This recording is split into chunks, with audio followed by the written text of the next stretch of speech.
Hidup kau serabut.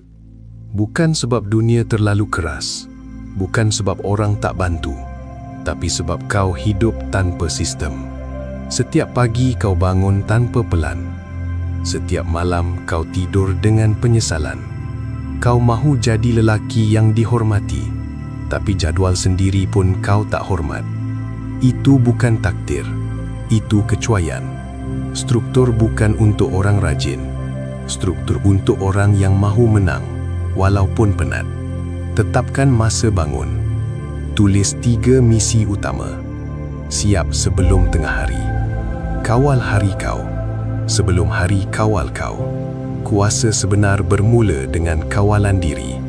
Komen teratur kalau kau bersedia bina sistem hidup kau.